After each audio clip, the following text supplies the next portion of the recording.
ఒక దొంగకే తెలుసుద్ది దొంగతనం ఎలా చేయాలని.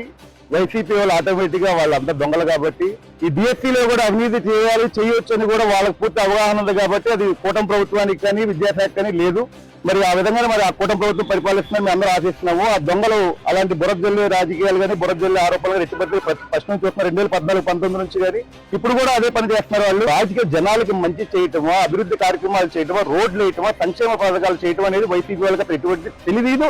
వాళ్ళు ఓనమాలు కూడా నేర్చుకోవాలి. వాళ్ళు నేర్చుకుంటే రపరప్పాలు గొడ్డలు పెట్టి నరకటాలు బాబాయిని హత్యలు చేయటాలు ఈ విధంగా ఆరోపణలు బురదలు ఎదురుపాటు చేయటాలు.